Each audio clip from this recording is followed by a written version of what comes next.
Hello, ici Dorine, Et Cyril, des investisseurs sereins. après plusieurs années de travail en tant qu'ingénieur, nous nous sommes lancés en investissement immobilier. Après 5 années d'acquisition, nous étions devenus libres financièrement. Dans ce podcast, nous vous partageons les stratégies et les bonnes pratiques pour développer votre intelligence financière. Dans le but non seulement d'être plus riche sur le papier, mais avant tout pour devenir plus libre et plus heureux. Alors, ouvrez grand vos oreilles et préparez-vous à atteindre vos objectifs. Mettre en location des petites maisons avec Aurore. Hello les investisseurs sereins, j'espère que vous allez bien. Aujourd'hui, j'accueille Aurore. Je l'ai rencontrée via Instagram, on avait pris contact et j'avais trop envie de découvrir son parcours parce que son parcours m'avait l'air particulièrement palpitant. Donc j'ai hâte de découvrir tout ça avec vous aujourd'hui. En réalité, là, au moment où je vous dis ça, je ne sais absolument pas son parcours. Donc on va découvrir tout ça ensemble. Salut Aurore, comment ça va ? Salut Dorine, ça va et toi ? Je suis ravie. Moi aussi. Alors, tu connais la tradition sur le podcast, donc tu t'appelles Aurore, ça on a compris. Mais la tradition, c'est donc de comprendre un petit peu d'où tu viens, qui tu es, ton enfance, un peu la base pour comprendre un peu à la source ton origine et ton point de départ. Ça marche. Je viens de Moselle, donc de Moselle-Est. Donc par rapport à Metz, on est sur 50 km, donc côté frontière allemande, pour situer par rapport à chez toi. Aujourd'hui, je suis toujours basée en Moselle, mais il y a eu d'autres aventures entre-temps. J'ai démarré du coup dans une famille classique, du coup famille ouvrière, père et mère mariés, un frère. Une maison que mon père a construite lui-même. Mon père se définit ouvrier en réalité, donc il est effectivement très manuel, mais sa vraie profession c'est d'être dessinateur industriel. Donc il dessine des pièces industrielles, donc dans tout ce qui est métal, acier, inox.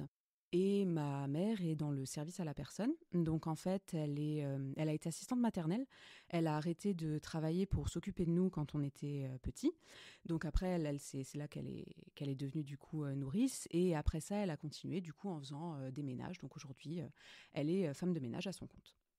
Très bien, donc ça c'est ton point de départ. Tu considères que dans ton enfance, t'étais plutôt une famille normale ou plutôt moins aisée que la moyenne ? Tu t'es sentie comment, toi, dans ton enfance ? Alors nous, je pense qu'on était vraiment une famille de classe moyenne. On n'a jamais manqué de rien. Dans le sens où mes parents ont toujours eu une très bonne gestion, ont toujours fait en sorte qu'on ait tout ce dont on avait besoin, en fait.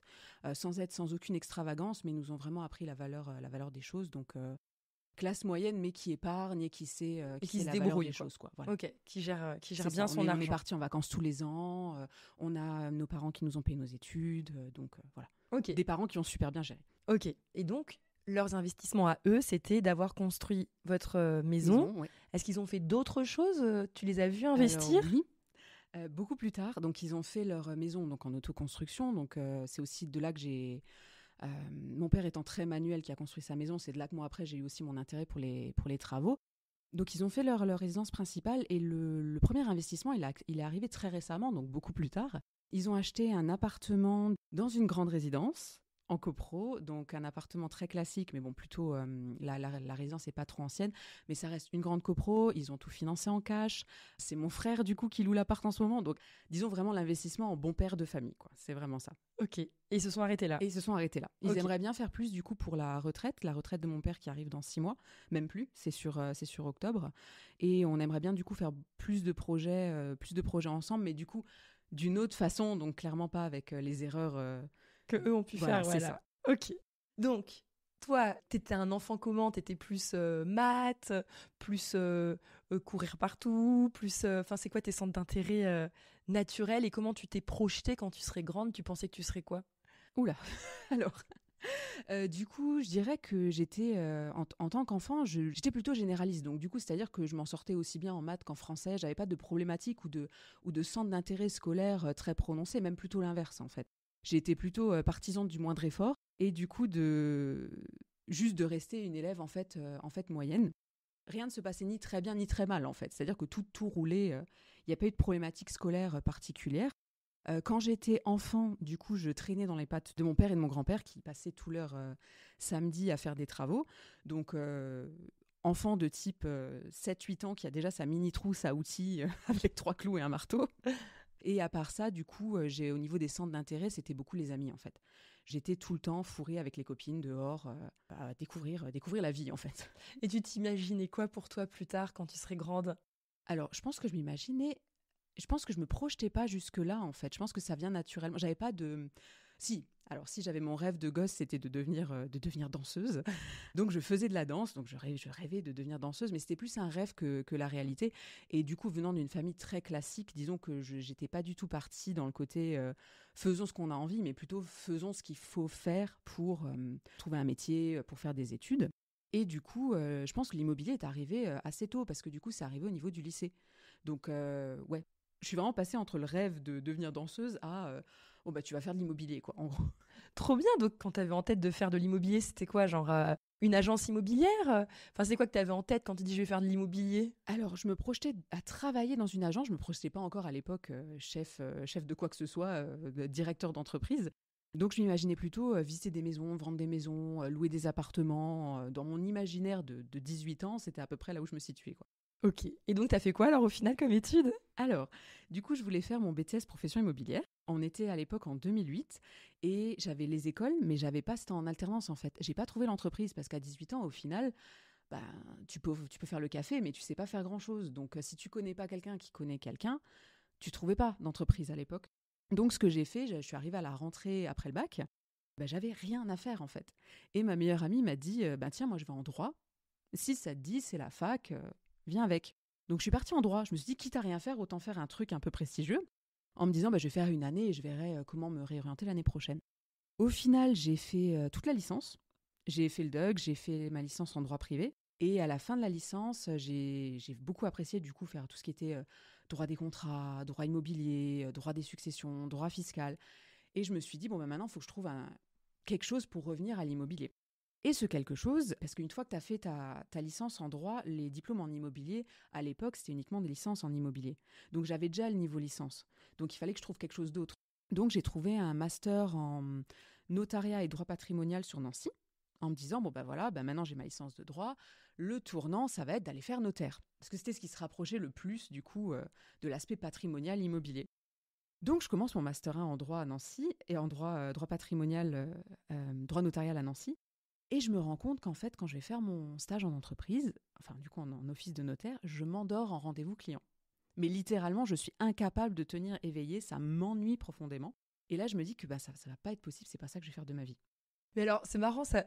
Pourquoi c'est ennuyeux? Parce que je me dis, ça doit être rigolo. Tu dois avoir des cas familiaux intéressants. Ou est-ce que c'est tout le temps la même chose quand on est dans une office notariale? Alors, il y a un très grand panel de problématiques qui arrivent dans les offices notariales, mais à l'époque, moi du coup j'occupais une fonction de stagiaire de clerc en fait. À l'époque c'était vraiment beaucoup de remplir des textes à trous, parce que du coup tu as tous ces actes qui font des pages et des pages et des pages, et tu remplis les états civils, tu remplis les chiffres, mais au final il y a très peu de cas à ce moment-là, ou en tout cas dans l'office où j'étais, qui avaient des particularités. Et du coup, la problématique pour moi, c'est qu'en fait, donc le clerc préparait tout le travail, faisait tout le travail en amont théorique, et le notaire lisait. Il y avait tout un aspect lecture et il y avait très peu de pédagogie. Et du coup, en fait, je me rendais compte qu'au final, tout ce qui était lié à l'immobilier, donc la vente, même la succession au niveau du bien, la division des biens, ça restait très, très classique. Donc, il y avait beaucoup de gestion de l'aspect humain, mais il y avait très peu de vraies pratiques immobilières au final. Et du coup, même la gestion de l'aspect humain restait moindre parce qu'au final, tu passes ton heure à lire l'acte au client, mais sans vraiment apporter à ce moment-là beaucoup plus que ce que le client aurait peut-être besoin, parce qu'il y a tout cet aspect humain qui peut être très dur à gérer, notamment dans les successions, dans les divorces, etc. Donc, moi, je m'y retrouvais pas du tout, parce que c'était soit je remplissais du coup beaucoup de paperasse administrative, soit j'aurais pas assez de temps pour pouvoir gérer le nombre de clients qui affluaient comme j'aurais voulu le faire en fait. Donc moi, c'était vraiment, j'y trouvais pas du tout mon compte. Ok, non mais c'est hyper intéressant parce que moi, le peu d'expérience que j'ai en effet avec les notaires, j'ai souvent été déçue par la partie conseil en fait. T'as l'impression que il n'y a pas le temps. Ouais, c'est ça, tu t'enchaînes le rendez-vous. Bon, vous voulez quoi? Ok, on peut faire ci, ok, on le fait. Voilà. Et puis une fois que tu es dedans, en fait, voilà, ton acte, il fait 70 pages, il faut rappeler le clerc, il faut rechanger la ligne, est-ce que c'est bon, est-ce que c'est là? Enfin, t'as pas vraiment de flexibilité en fait si tu le prévois pas en amont. Et je pense que pour les gens qui du coup débutent dans les opérations, dans tout ce qui est transactions, du coup, tu te retrouves face à quelque chose qui est déjà très, très cadré, très normé et compliqué à comprendre et que du coup, le notaire n'a pas le temps de te donner ce conseil-là. Ouais. Ah non, mais c'est intéressant. Alors, bon, on dit ça, peut-être que c'est très bien dans certains offices notariels, enfin, et que c'est Sûrement, super oui. excitant, mais en tout cas, je comprends, je pense, ton point. Voilà, mon stage à cette époque-là, pour moi, c'était vraiment pas possible. C'était pas du tout, je me sentais pas du tout de faire ça de ma vie, même si en soi, c'était le Graal. Ça faisait partie de grandes études de droit. C'était censé être un métier où on était très bien rémunéré, on pouvait ouvrir son office, mais moi, je m'y retrouvais pas. Alors, donc, qu'est-ce que tu fais? Donc à ce moment-là, gros coup de chance, à l'époque c'était très rare de trouver des études au-delà de la licence en immobilier et Metz ouvre un master en management et développement des patrimoines immobiliers en alternance. Là, je me dis c'est fou, faut que j'y aille, je repars de Nancy, je pose ma candidature à Metz, mais je me heurte au même problème, faut que je trouve du coup une entreprise. Bon, là par contre, j'ai fait un peu plus de chemin, je suis à ma 5e année d'études, j'ai quand même toute ma connaissance théorique en droit, j'ai exercé pendant l'été, je travaillais, en fait, j'allais à la fac, ensuite je travaillais dans l'administration des ventes d'une entreprise internationale, donc du coup, j'avais déjà plus d'expérience à proposer du coup à une entreprise, et cette entreprise-là pour laquelle je travaillais les étés, le propriétaire de l'entreprise avait également un énorme patrimoine foncier qui était géré par une agence locale. Et du coup, c'est comme ça qu'en fait, j'ai intégré l'agence locale pour m'occuper de son patrimoine et aussi du coup d'autres patrimoines de gros clients fonciers locaux. Trop bien! Donc là, tu t'as mis un pied et t'as vu en tout cas des personnes riches en immobilier, quoi. Ah bah là, t'as oui. pu les côtoyer et gérer un peu leur portefeuille. Leur portefeuille. Donc du coup, j'ai commencé du coup ma 2e année de master, donc avec vraiment tous les cours professionnalisants. Et du coup, en découvrant vraiment l'aspect entreprise, donc en sachant que moi, je suis arrivée complètement dans le feu de l'action parce que ma chef de l'époque avait vraiment besoin d'être secondée sur ce patrimoine-là. Elle était hyper pédagogique, donc elle m'a permis tout de suite d'arriver dans des grosses problématiques et notamment dans des problématiques qui étaient liées à l'immobilier d'entreprise.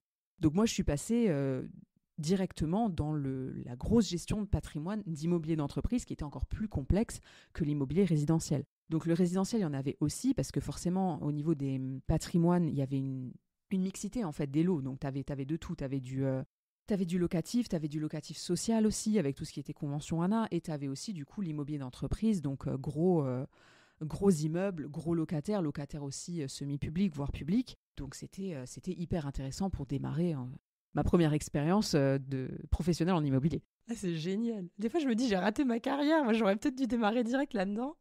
Mais bon. Donc, tu as fini ton master, j'imagine, oui, à Metz. Est-ce qu'à un moment donné, tu t'es dit, non, mais attends, moi, du coup, j'ai pas de patrimoine. Est-ce qu'il faut que je me bouge ou à partir de quand tu t'es dit... Alors, c'est venu bien plus tard. Parce qu'en fait, du coup, à ce moment-là, je fais mon master, je fais mon alternance, je suis embauchée directement en CDI. Là, je commence à me demander, ok, maintenant, il faudrait peut-être que j'ai ma résidence principale. Je commence à regarder, je fais visiter un truc à mon père, qui, du coup, dans les travaux. Et il me dit, non, là j'ai pas la confiance pour faire ça. C'était vraiment une croûte. Hein. C'était une maison dans un petit village à 27 000 €. Il y avait tout à refaire, quoi. Il m'a dit, non, ça, je le sens pas du tout. Et en fait, ce qui s'est passé à l'époque, c'est que mon copain de l'époque vivait sur Berlin. Et il m'a proposé, du coup, de venir vivre sur Berlin.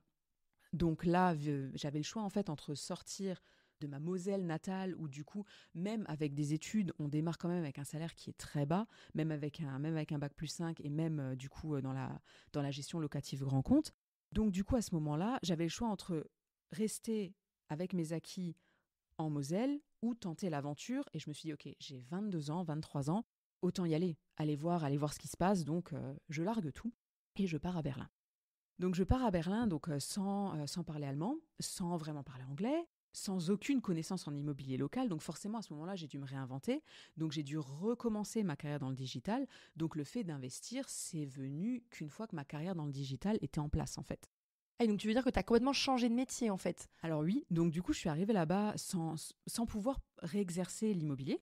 Donc du coup, je suis allée à un salon de l'emploi, me présenter à des startups. En fait, à l'époque, si tu veux, on est en 2014, Berlin, c'est la Silicon Valley des développements de startups. Donc il y a les entreprises, elles engagent 100, 300 personnes par semaine pour faire des boulots de tout type, en fait, beaucoup de sales, beaucoup de marketing. Et moi, en l'occurrence, j'ai été dans tout ce qui était management de qualité des sites web. Dans du marketing, en fait. Je vérifiais la qualité d'un site web pour le marché français. Donc, j'ai démarré comme ça en me disant, je vais faire un truc sur le marché français. Ça me permet de mettre un pied à l'étrier, de commencer à travailler en anglais, de commencer à être à l'aise, mais au moins d'être encore en contact avec avec des gens qui comprennent ce que je dis, parce qu'à l'époque, c'était quand même compliqué d'apprendre 2 langues en même temps. Mais bref, du coup, c'est comme ça que j'ai démarré dans le digital. Mais il s'est passé 2 ans où j'ai appris à faire ça. Et ensuite, je me suis dit, mais en fait, ok, t'es venu à Berlin, la vie est géniale, t'as redémarré une carrière dans le digital, c'est cool. Mais en vrai, ton dada, c'est l'immobilier. Donc, comment tu fais maintenant pour repasser en immobilier ? Et là, je me suis dit, bon ben voilà, maintenant, j'apprends à manager du coup des sites web, j'apprends à comment créer un produit, j'apprends à comment créer des sites web, j'apprends à comment créer des applis. Ben, je vais faire ça, mais pour des boîtes qui font de l'immobilier. Donc, c'est comme ça qu'en fait, j'ai terminé mon contrat dans cette entreprise de marketing et j'ai cherché du coup mon aventure dans l'immobilier digital. Trop bien. Et du coup, je l'ai trouvée. J'ai fini par la trouver où en fait, c'était une entreprise qui me créait un logiciel pour gérer les acquéreurs en fait à la vente ou à la location. Donc en fait, leur appli, c'était à propos de ça. C'était à propos de publier les biens sur toutes les plateformes locales. Donc le Bon Coin local, Se Loger local. C'était à propos de récupérer les candidatures. C'était le fait de créer notre site aussi, de faire le marketing. Mais je te parle du marketing avant Canva, avant que tout soit facile en fait. Le marketing où du coup, tu passes 3 jours avec un designer pour créer une seule page. Et ensuite, tu passes 3 jours avec le développeur pour savoir comment tu mets ta page en ligne avec les couleurs, avec les espaces. Enfin, c'était le marketing, enfin, c'était le web design à l'ancienne, quoi. Ok. Donc, j'ai du coup appris à faire ça. Et c'était fascinant parce qu'en fait, tu pars d'un métier qui est quand même extrêmement normé. Tu es vraiment dans un domaine où il y a énormément d'administratifs, où il y a très peu de choses qui ont été digitalisées, où il y a tout à faire. Et du coup, cette entreprise-là, c'était le pied à l'étrier pour vraiment définir le futur de la digitalisation de l'immobilier. Donc plus on construisait les outils, plus c'était fascinant et plus j'apprenais comment automatiser mon métier pour n'en garder que l'aspect conseil en fait. Donc ça, c'était au moment où j'ai tourné du coup ma carrière dans l'immobilier digital. Et c'est à ce moment-là, du coup, donc une fois que ma carrière était bien en place de ce côté-là, que je me suis dit, ah bah là, tiens, ça va être le moment d'investir.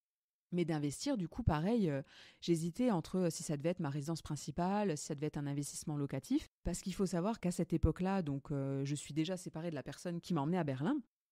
Mais t'es resté quand même à Berlin. Oui, je reste à Berlin, et la blague, c'est que je rencontre quelqu'un qui vit en France, dans ma région natale. Donc du coup, en fait, je suis partie à Berlin à la base pour tenter l'aventure, et là, je rencontre quelqu'un d'autre, du coup, avec qui je fais ma vie, qui, du coup, est ici. Et donc, mon premier investissement, je me dis, ok, bon, t'as rien fait pendant les 5 dernières années, parce que du coup, je devais avoir 28 à ce moment-là. T'as rien fait en investissement, ça fait longtemps que tu veux investir. Il y a un moment, il faut vraiment que tu te décides pour toi et que tu achètes ta sécurité, en fait. Et à ce moment-là, je vois une annonce d'un local commercial dans ma rue, là où je vivais à Berlin. Je me dis, bon, va voir. Ce local commercial, local appart, quoi.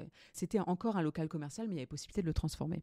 Et à l'époque, naïve, complètement naïve, je me dis, mais oui, je vais faire ça, ça va être facile. Donc je te parle d'un immeuble qui a plus de 100 ans, dans une ville où je ne parle toujours pas allemand, parce que ça fait 5 ans que j'y suis, mais du coup, j'exerce en anglais. Donc du coup, je me dis, je vais le faire en allemand, l'administratif. J'achète un local commercial que je vais transformer en appart. Je n'ai pas de véhicule pour me déplacer, trouver des choses en Berlin, donc c'est pas grave, je vais le faire en métro, et sans outils, sans connaissances sur les travaux, autres que ce que j'ai appris enfant avec mon père, en fait. Donc du coup, je pense que là, c'était vraiment le côté... la naïveté qui a fait que du coup j'y suis allée, parce qu'avec le recul, je pense que c'était une excellente décision, c'est probablement une des meilleures décisions que j'ai prises de ma vie. Mais si j'avais su, je ne suis pas sûre que je l'aurais fait du coup. Non mais c'est génial comme morale de l'histoire quand même, parce que moi je trouve qu'il y a trop de gens limite qui se posent trop de questions et du coup qui y vont jamais. Donc en fait... Ah oui, moi j'y suis allée à l'aveugle en fait. Ouais, mais du coup au final ça t'a peut-être tellement formé. Ah bah pour le coup, c'est clair, c'est la première rénovation. Pour les petites anecdotes, faut quand même savoir que mes parents m'ont envoyé une caisse à outils, un énorme carton de 50 kilos par la poste, quoi. On en était là. Je me suis fait livrer l'outillage. Je louais des voitures pour aller au magasin de bricolage le week-end parce qu'on avait des voitures en libre-service dans Berlin.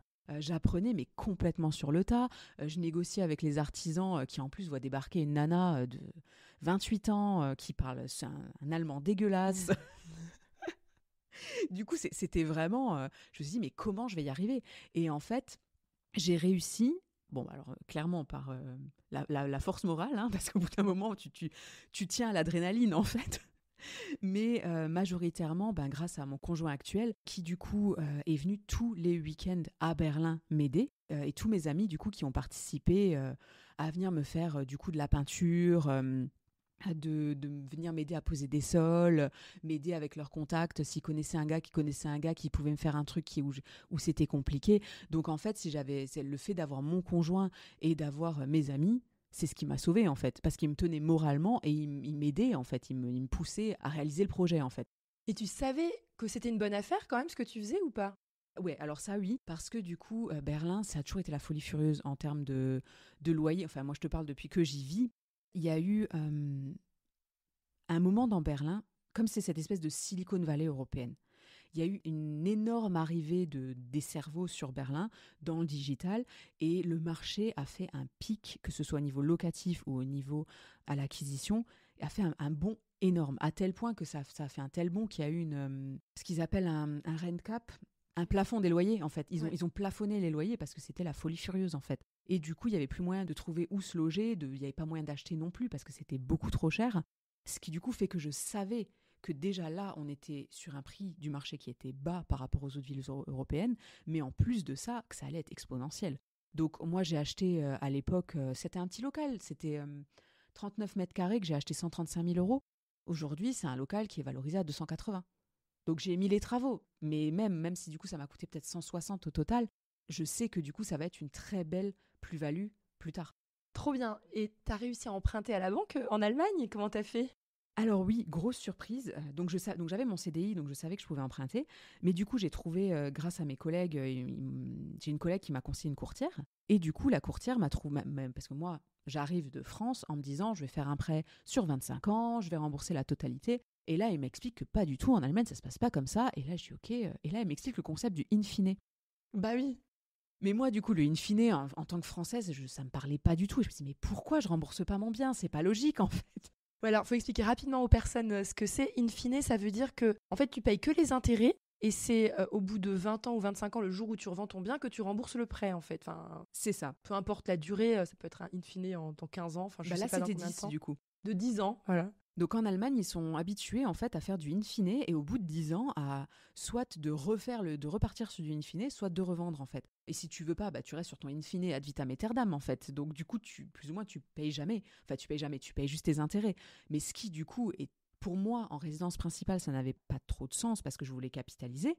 Mais pour du locatif, c'est fantastique en fait, de payer que tes intérêts et pas ton capital. Parce que niveau cash flow, c'est génial. Parce qu'en fait, tu rembourses ton capital le jour où tu revends, quoi. C'est ça. Et du coup, là, je vais devoir me poser la question. Moi, je l'ai acheté en 2018. Donc, 2028-2029, je vais devoir me poser la question. Est-ce que je resouscris un prêt? Est-ce que je rembourse? Est-ce que je vends? En sachant que du coup, c'était un prêt à 1,50.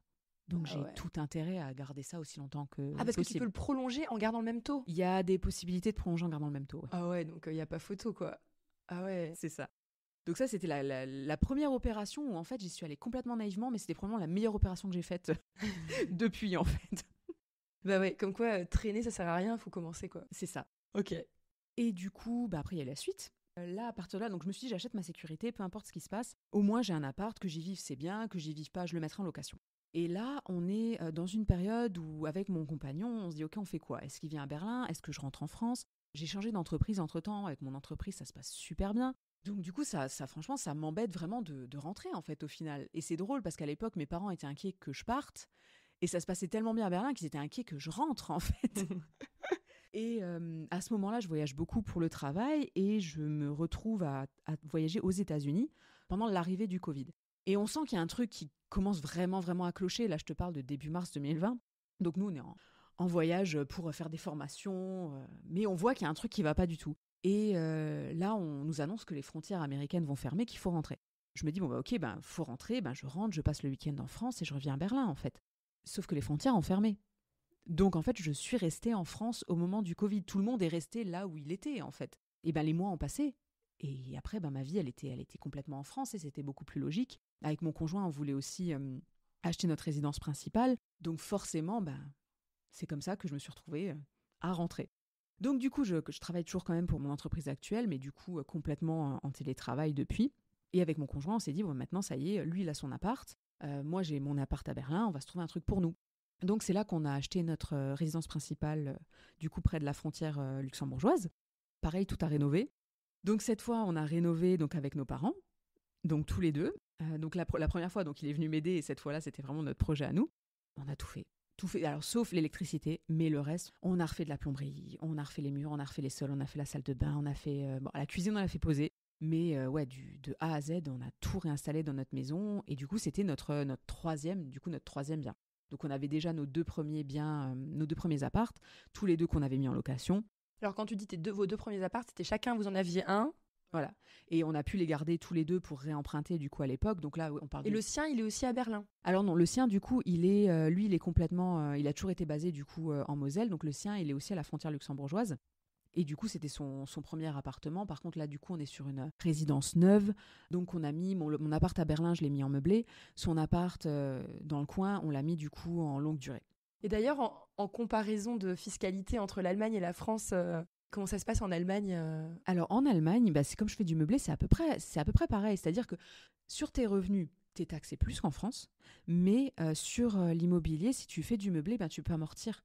Donc l'un dans l'autre, tu arrives quand même à effacer plus ou moins ton impôt. Moi, j'ai payé très très peu d'impôts sur mon appartement à Berlin jusqu'à présent. Donc, Ok. si tu sais faire, il n'y a pas la problématique des impôts du coup. Ok. Donc, vous achetez votre résidence principale. Oui. Et après Voilà. Et ensuite? Du coup, là, l'appartement de mon conjoint, donc là, par contre, on est sur les impôts français. Et on a acheté notre résidence principale ensemble, donc on s'est pacsé. Ce qui signifie qu'on est censé faire déclaration commune. Déclaration commune avec l'appartement en nu. Au niveau impôt, c'est pas du tout gérable en fait. On voit l'imposition qui va nous arriver et on sait qu'il faut qu'on fasse quelque chose. Donc la suite de nos investissements, en premier lieu, elle est motivée vraiment par la fiscalité en fait, parce qu'on sait qu'avec la tranche qu'on a, qu'avec la CSG, GRDS, ça va être, on va se faire massacrer. Donc vous étiez en mode, on va se créer du déficit foncier pour gommer tout ça, quoi. Voilà. Il faut qu'on arrive au moins à zéro et si on arrive encore à profiter du déficit, tant mieux, on fera ça. À partir de là, je me dis, mais du coup, on fait quoi? Parce qu'on a pensé à faire de l'immeuble de rapport, on a pensé à faire juste un appart, on a commencé à réfléchir et on s'est dit, c'est bien simple, là où on est dans notre localisation, l'immeuble de rapport frontière luxembourgeoise, ça va être compliqué au niveau financement, mais l'immeuble de rapport frontière allemande, ça va pas être intéressant parce que les apparts, il y en a déjà et au niveau intérêt locatif, il n'y a pas grand-chose. Tu peux pas aller faire de la courte durée, tu peux pas aller faire du meublé, ça va pas appeler les gens, et même les apparts en nu grands qui pourraient intéresser les gens, il y en a trop sur le marché. Donc le ratio effort, il n'était pas bon. Donc on s'est dit, ok, qu'est-ce que les gens ont besoin après le Covid? On s'est dit, ils veulent être tranquilles, avoir leur extérieur, pouvoir stationner tranquillement. Donc on s'est dit, ok, visons les petites maisons minières, entre guillemets, du secteur, donc les 80 mètres carrés qui vont avoir leur petit rez-de-jardin, qui vont avoir leur garage et où du coup les gens vont se dire ok là on se pose le temps de pouvoir nous acheter notre résidence principale.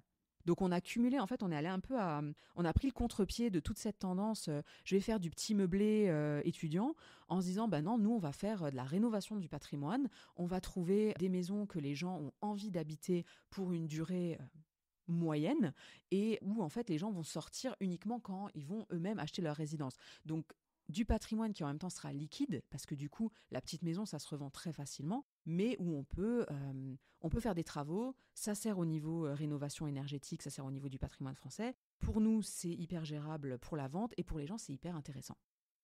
Et du coup, on est parti là-dessus, et on s'est dit, on va chercher du coup une petite maison à faire sur l'année 2022. L'année est passée très très vite, on a fini par trouver en octobre, on l'a signé le 29 décembre. Donc heureusement, on a eu le temps du coup de passer tout ce qu'on voulait passer en termes d'acquisition, de frais d'acquisition, même de frais de travaux. On a lancé tous les devis le 30 décembre pour être sûr que ça passe sur la bonne année. Mais voilà, on a réussi à le faire, mais c'était très, très problématique, notamment au niveau du financement à l'époque. Parce que pour les anecdotes, du coup, nous, donc, on a déjà 2 apparts, on fait notre résidence principale, on est au taquet de l'endettement. Et au moment où on cherche notre petite maison à acheter pour mettre en location pour faire notre déficit, grosse erreur, on va parler à notre banquière pour demander notre capacité d'emprunt. Et donc du coup, alors la banquière qui du coup s'y connaissait pas du tout, nous sort que pas de souci, on peut emprunter sur 25 ans, vous pouvez y aller, on vous suivra. Ok. Donc le jour où on arrive avec le compromis, voilà, du coup on était d'accord, c'est 2%, 25 ans. Ah non, c'est du locatif, je me suis trompée, ça sera 15. Ah mais sur 15 ans, ça marche pas du tout en fait notre projet. Puis comment ça, vous êtes trompé? Moi j'ai une simulation sur 25 ans et vous me dites que maintenant vous me faites pas 25 ans. Ah non, je vous fais pas 25 ans. Ok, donc là on est en octobre quand même. Donc du coup, j'appelle l'agent IMO, je dis écoute, j'ai vraiment un souci. Là, j'ai pas de financement et elle me dit t'inquiète pas, j'ai le courtier qu'il te faut. Elle me présente le courtier qui me dit ben moi du coup votre profil, je peux vous trouver du 25 ans avec 3 ans de différé. Et c'est là qu'en fait, j'apprends le concept du 3 ans de différé, chose qui ne m'était pas venue à l'esprit non plus. Donc du coup, les 3 ans de différé, mais là notre cash flow il explosait. Donc du coup, je me dis mais c'est fantastique. En plus 3 ans, c'est une boucle fiscale en fait, parce que quand tu déduis tes charges réelles au niveau impôt foncier, il faut au moins que tu gardes le bien 3 ans. Il faut que tu le mettes à la location pendant 3 ans. Donc alors oui, tu décales un petit peu avec les travaux, mais l'un dans l'autre, ça ouvrait un champ des possibles dingue en fait. Donc forcément, oui, clairement ça m'intéresse. Je me suis dit mais le courtier, mais c'est le Père Noël là, c'est vraiment tout ce qu'il nous fallait. Donc là, je lui explique qu'en plus, on veut faire éventuellement une deuxième opération. Il me dit, OK, on va faire ça, on va gérer un mois ci, l'autre mois là, pour que ça soit pas trop au niveau des banques. Voilà, on va y arriver. Et en fait, on y est arrivé comme ça. On a trouvé ce courtier absolument génial qui, du coup, nous a amené cette nouvelle banque, nous a accompagnés sur les 2 dossiers et on n'a pas pu faire une opération, mais 2, en fait, dans la foulée. Donc, on a fait 2 petites maisons sur 2023, du coup. Ah oui, donc en fait, quand tu as dit tu as signé au 29 décembre, j'en ai signé une au 29 décembre et l'autre, on l'a signée du coup début d'année suivante. Ouais. Mais ça suffisait pour une année fiscale, en fait. Ah, c'est génial. Ouais. Et là, du coup, il fallait commencer les travaux. Donc, on avait nos 2 maisons, on avait notre financement, on change de banque, on a tout notre plan qui se met bien en place. Et la douche froide, je pense que c'était au niveau des devis. Parce que nous, on avait fait nos travaux. On avait une idée de ce que ça coûtait. Mais le Covid était passé par là, la hausse des prix était passée par là. Enfin, il y avait rien qui allait à ce moment-là, quand du coup, au niveau des matériaux, des artisans, enfin, c'était tout le monde voulait refaire quelque chose de son argent, mais en même temps, les prix avaient explosé. Donc moi, en plus, j'arrive là-dedans en tant que femme, donc le temps d'écrémer tous les artisans qui veulent parler à monsieur, c'était aussi très compliqué. Donc du coup, le temps de remonter un réseau de confiance aussi, ça a été long et ça nous a décalé nos travaux. Donc, au lieu de prendre 6 mois, ça a pris 9-10 mois par bien IMO.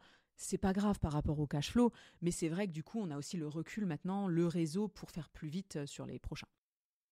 Ok, c'est intéressant. Juste, j'avais envie de dire un petit point pour l'audience. C'est que, en fait, en revenu foncier, quand on veut faire du déficit foncier, c'est pas comme en LMNP, parce qu'il y a une comptabilité de caisse quand on est en revenu foncier. Alors que c'est, je sais plus comment, une comptabilité de, je sais quoi, en LMNP, c'est-à-dire de...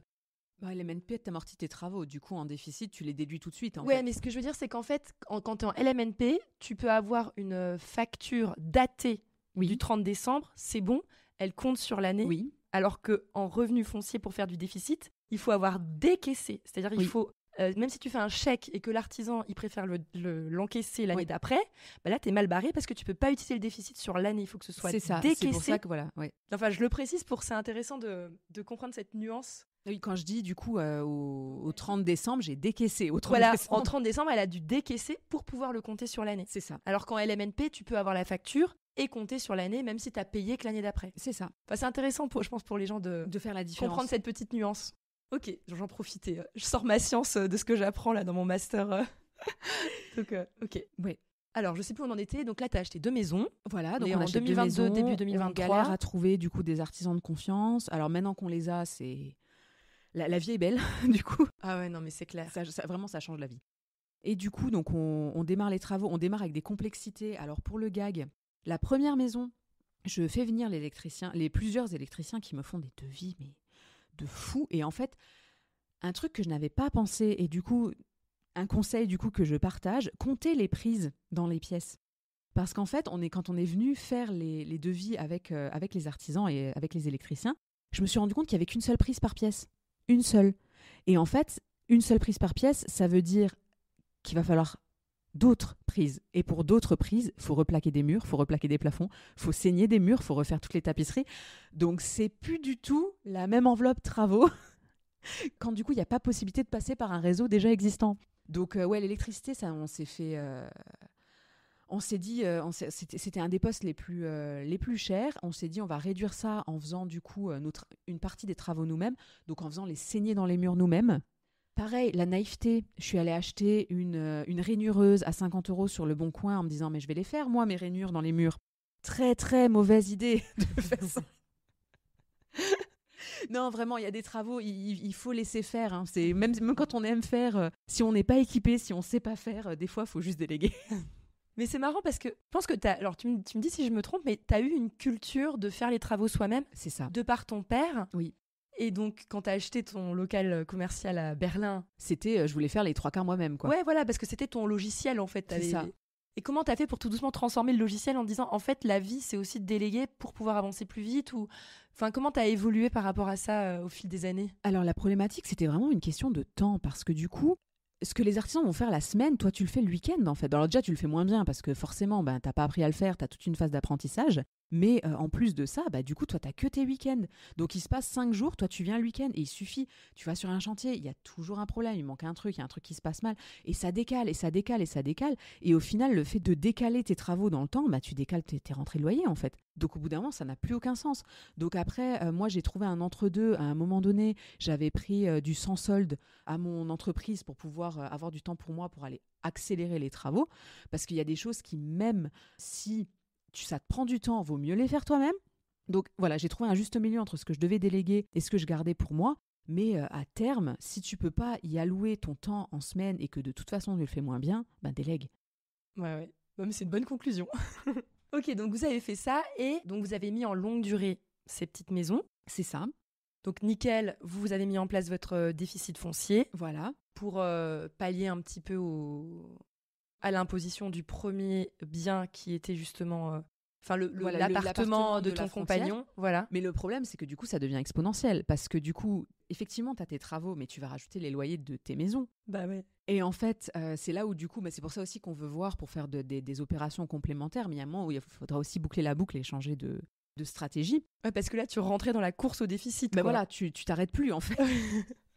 Tous les ans refaire des travaux pour continuer le déficit et de plus en plus gros parce que tu as de plus en plus de revenus. C'est ça. Et en fait, la problématique, c'est qu'on a quand même bien calculé pour s'en sortir sur une bonne boucle fiscale.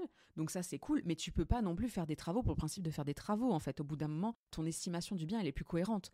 Donc du coup, il faut que tu arrives à jauger le bien où ça va pas être trop la galère pour que tu aies le bon montant de travaux et du coup faire vraiment bien tes calculs au niveau imposition, fiscalité, pour être sûr que tu maîtrises ton cash flow en fait à terme. Et en plus de ça, ce qu'on s'est rendu compte, c'est que ça marchait excessivement bien, les petites maisons. Cette stratégie-là, elle fonctionne vraiment parce que les gens sont vraiment dans l'attente d'avoir un bien qui est qualitatif. Parce que tu vois ce qui est alloué, c'est désastreux. Alors le fait de mettre une vraie cuisine, de mettre des équipements, de faire des vraies salles de bain, que tes pièces elles soient propres, que t'as remis ton coup de peinture, c'est vraiment la qualité que les gens vont chercher, d'avoir des extérieurs qui sont sympas. Du coup, ça a pris tout de suite en fait. Donc même nous qui avions fait un plan en se disant ça prendra à tel loyer, en fait ça a pris encore plus haut et ça aurait pu prendre encore plus haut que ce qu'on a loué aujourd'hui. Donc en fait, il y a vraiment quelque chose à faire aujourd'hui dans ce marché-là, parce que c'est utile pour tout le monde en fait. C'est utile pour ceux qui peuvent pas acheter, c'est utile pour ceux qui peuvent acheter et qui veulent avoir une défiscalisation, et c'est utile au niveau du patrimoine. Donc au niveau du patrimoine, tout ce qui est rénovation, d'aller chercher du coup toutes ces petites maisons vacantes, faire en sorte de les remettre au goût du jour, et après ça sera le jour où du coup c'est la boucle fiscale est bouclée, tu revends et ça permet d'être la première résidence du coup d'autres personnes en fait. Ouais. Voilà. Et ce qui est intéressant, parce que moi, dans les personnes que j'accompagne, en fait, il y a beaucoup de personnes qui se stressent sur l'estimation de loyer. Et en fait, ils comparent des loyers de biens qui sont tout à fait médiocres en se disant non, mais c'est la moyenne du secteur. Et en fait, moi, c'est mon impression, c'est qu'en moyenne, sur le marché locatif en France, alors j'ai pas de comparatif avec les autres pays, donc je sais pas comment ça se passe dans les autres pays, mais c'est très compliqué de trouver des biens de bonne qualité à louer en fait. Même là où on enregistre le podcast, nous on est locataires ici, t'as les fils électriques qui dépassent de partout, la douche ça va pas, les toilettes ça va pas non plus. En fait on a plein de petits soucis de locataires, mais parce que ça n'a pas été refait sérieusement en fait. C'est ça. Ça a été rafistolé vite fait, ils ont remis un coup de peinture, mais tu vois c'est pas sérieux, et on était prêts à payer 300 € par mois plus cher pour avoir un vrai bien. Mais en fait, on n'en a pas trouvé. Oui. C'est juste, voilà. Non, mais je suis tout à fait d'accord avec ça. Et tu as aussi, du coup, cette peur après de se dire... parce qu'on a eu ces questions-là aussi avec mon conjoint, parce que du coup, lui, il est beaucoup plus conservateur, il est beaucoup plus prudent, du coup, sur les loyers qu'on pratique. Et moi, je suis plus... OK, on va voir, on va tester. Mais c'est vrai qu'au bout d'un moment, tu te dis... mais il n'y a personne qui va louer ce prix-là, en fait. Alors qu'en fait, la peur, elle est irrationnelle, parce que, en fait, parce que ça les vaut vraiment. Et c'est psychologiquement parce qu'on sait la moyenne du secteur en se disant ouais mais bon un F3 ça se loue tant, un F4 ça se loue tant. Ouais mais là on parle pas d'un F4, on parle d'une maison avec jardin, avec garage. Et nous on essaye aussi d'être des propriétaires qui sont disponibles. Donc, si tu as un problème à la douche, on va régler le problème à la douche. En fait. Là, d'ailleurs, j'ai le cas sur une douche toute neuve et on va aller régler le problème à la douche. Donc, c'est vraiment le côté... on essaye de faire le truc bien pour que les gens aient l'impression aussi d'en avoir pour ce qu'ils payent, quoi, parce que c'est le cas au final. Parce qu'en fait, finalement, ils ne payent pas que des mètres carrés, ils payent aussi un service autour. Il y a le des service, commodités. la tranquillité, le fait d'être tout seul aussi. Bon, après, du coup, forcément, ça marche pas, ça s'applique pas dans les immeubles de rapport, t'es pas tout seul. Mais ouais, l'aspect tout est réglé au carré parce que du coup on est professionnalisé. Moi du coup en tant que professionnel je gère mon patrimoine du coup aussi professionnellement du coup. C'est-à-dire que je vais faire attention au niveau de comment on va faire les documents, je vais faire attention au niveau de comment on va faire les réparations, je vais faire attention par exemple la gestion au niveau syndic de copro, tu vois, on va être impliqué dans prendre les bonnes décisions au niveau de l'immeuble par exemple. Donc on va vraiment faire les choses au carré quoi. Donc, notamment par exemple pour l'appartement de ton compagnon qui lui est dans une copro. Voilà. Quoi. Ou pour l'appartement de Berlin qui est dans une copro aussi, c'est-à-dire qu'on va jamais être à l'arrache je viens je vous fais une augmentation à l'arrache parce que voilà, je trouve que c'est 50 balles ça serait mieux non là le papier là ça va pas la réparation débrouillez-vous. Nous on essaie vraiment d'avoir une démarche professionnelle en fait, c'est dans votre état d'esprit, dans votre façon de fonctionner. Vous n'êtes pas en mode amateur, vous avez décidé de gérer notre patrimoine parce que du coup à la base c'est mon métier, donc forcément j'applique du mieux que je peux ça dans mon patrimoine perso du coup. Trop bien. Donc, est-ce que vous avez fait d'autres des investissements depuis ? Alors, depuis, non, je réfléchis, mais c'est en cours. C'est en cours. Là, vous êtes en recherche, là, ou t'en es où ? Alors là, on est sur une offre contre-signée. Trop bien. Donc, on est censé signer le mois prochain le compromis. Ok, je touche du bois que ça se passe. Ouais, donc là, on part sur quelque chose de complètement différent. Parce que du coup, donc, on a mis nos appartements en loc, on a rénové notre RP, on a rénové des maisons. Et mon compagnon, qui à la base n'aime pas les travaux, m'a dit « Ouais, bon, là, j'en ai un peu marre. Est-ce qu'on peut faire un truc pour s'éclater ?» Et du coup, un de nos rêves, c'est de faire des logements expérience, en fait. Et on cherchait depuis longtemps, on aime beaucoup le bien-être par l'eau notamment. Et on cherchait comment concrétiser, en fait, ça. Et là, on a trouvé, du coup, pareil, frontière du Luxembourg, un bien qui correspond à ce projet de logement atypique, en fait. Et c'est notre projet de l'éclate, quoi. C'est ça, on veut passer par là. Donc, on va faire ça sur cette année. Et en parallèle, on est du coup aussi en recherche, là, pour passer maintenant dans l'immeuble de rapport. Trop bien. Et donc, au niveau de votre blocage par rapport à la capacité d'endettement, comment vous gérez là l'emprunt bancaire ? Est-ce qu'il est trouvé ? Est-ce que c'est en cours ? Alors, c'est en cours, mais c'est pas problématique parce qu'en fait, ce qui s'est passé sur les dernières années, c'est que déjà, on a évolué dans nos carrières, tous les deux. Et en plus de ça, on a rajouté des cash flows positifs sur nos investissements actuels, ce qui permet à terme... En fait, quand on a acheté notre RP, on était au taquet de l'endettement.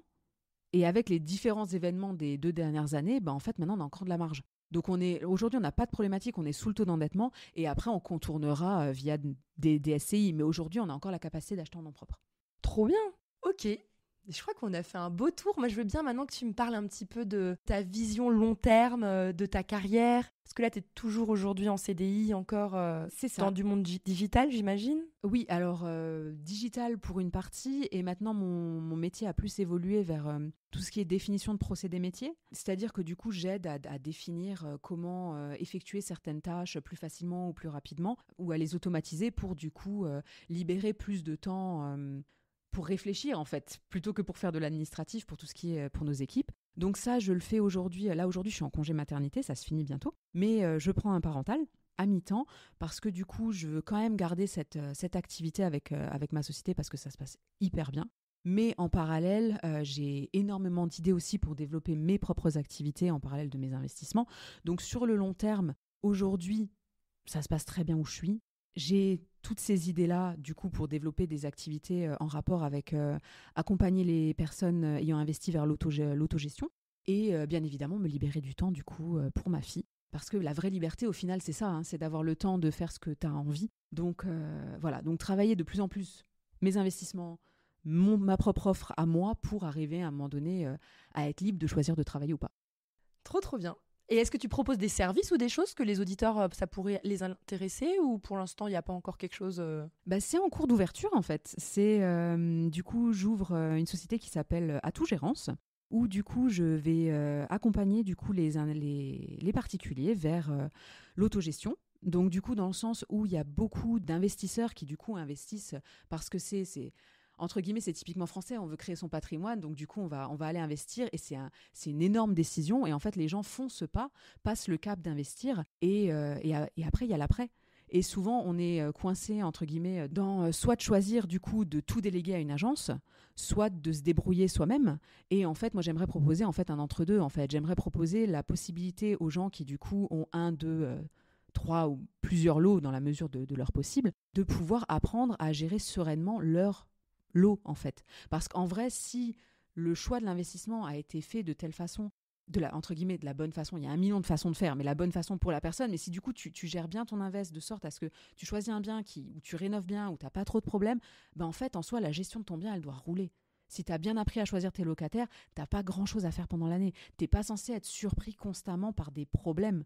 Donc, en vrai, il y a quelques tâches à gérer par an qui peuvent être facilement, entre guillemets, faite par un particulier si tu as les bons outils et la bonne personne pour t'accompagner. Et du coup, après, ça roule. Une fois que tu as compris comment ça marche d'augmenter un loyer ou de régulariser les charges de ton locataire ou de voir comment faire pour être au mieux de ton loyer par rapport à ton bien, c'est censé pouvoir tourner assez facilement. Donc moi, j'aimerais bien apporter ça aux gens pour leur permettre du coup de me présenter leur situation, de leur donner les meilleures astuces pour du coup maximiser leur rentabilité actuelle et du coup les accompagner vers une autogestion. Donc ou aussi de proposer après, c'est parce que bien sûr tu as toujours les gens qui préfèrent déléguer et ça marche aussi, de proposer une activité de gestion à la carte. Donc de pas juste proposer 8% ou 5% de gestion annuelle sur le loyer, mais de proposer en fait une tarification à l'acte qui permet aux gens de maîtriser vraiment ce qu'ils ont envie de déléguer. Donc c'est ce que je suis en train de monter et que j'espère pouvoir proposer dans les mois à venir.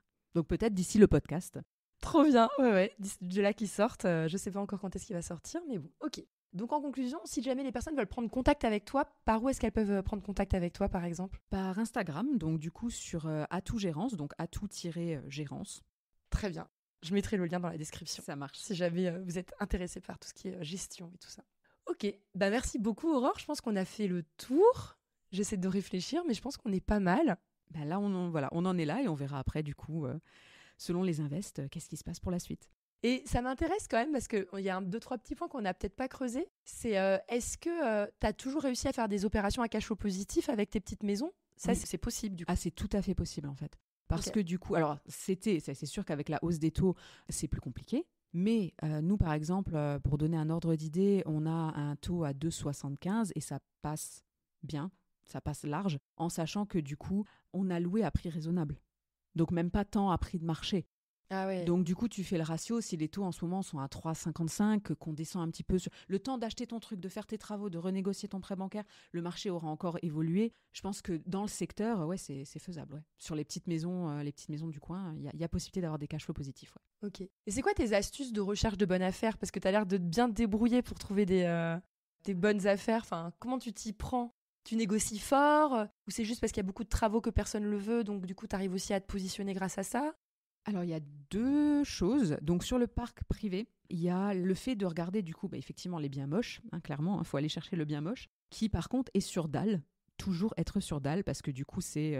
Le bien, il faut qu'il soit solide, en fait. Moi, je vais chercher un truc où il y a du béton au mur, il y a du béton au sol, où j'ai pas de problème de plancher qui va prendre l'eau, où du coup, tu as des... Entre guillemets, des... Le bien est moche, mais il est sain, en fait. Donc, du coup, mes astuces à moi, c'est de vérifier l'état global de la structure, de ne pas refaire une toiture, de ne pas commencer à refaire toutes les fenêtres, vraiment d'aller chercher les biens qui aujourd'hui, avec un bel aménagement, vont prendre toute leur valeur. Donc ça va être ça. Au niveau de la négociation, alors à l'époque, c'était pas négociable, c'était une période où tout se vendait en fait. Et on a déjà acheté à un prix bas, donc il n'y avait pas de problématique. Mais oui, clairement, il faut essayer. Là aujourd'hui, il y a des beaucoup plus grosses marges à faire. Et la deuxième astuce, c'est le parc social. Dans le sens où il y a notamment dans mon secteur, du coup mon secteur Moselle-Est, c'est anciennement le secteur minier, où il y avait énormément de maisons dans le parc social qui du coup sont aujourd'hui mises en vente parce que ça n'a pas d'intérêt en fait pour les bailleurs sociaux. Aujourd'hui, les bailleurs sociaux ont beaucoup plus d'intérêt à s'occuper des résidences que de s'occuper des petites maisons individuelles. Donc il y a de plus en plus de biens qui sont mis à la vente. Mais par contre, bien évidemment, selon les bailleurs sociaux, il y a un droit de préemption des locataires ou des locataires qui sont déjà dans le parc social. Donc du coup, il y a possibilité de se faire préempter le bien, donc du coup de se faire prendre le bien parce que les locataires l'auront en priorité. Ou alors, ce qui va se passer aussi, c'est que par exemple, nous, ils ont refusé qu'on le fasse sous SCI. On était obligé de l'acheter en nom propre. Donc du coup, il faut avoir la capacité de le faire en nom propre. Mais effectivement, ce sont le genre de biens qui vont être peu chers, qui ont été entretenus, parce que du coup, en tant que bailleur, les bailleurs sociaux ont l'obligation d'entretenir correctement. Donc généralement avec une électricité quasiment aux normes, avec des biens tout a été entretenu. Donc du coup, autant ça peut être super intéressant d'entrer en contact avec les bailleurs sociaux, parce que eux aussi, c'est intéressant pour eux de vendre à des investisseurs qui ont la possibilité de le faire. Ok, merci beaucoup pour cette astuce. Je pense qu'on va en rester là. Et puis merci beaucoup Aurore. En tout cas, c'était un plaisir de découvrir tout ça. Et Pareil, c'était un plaisir d'en discuter avec toi. trop Merci bien. beaucoup. Merci.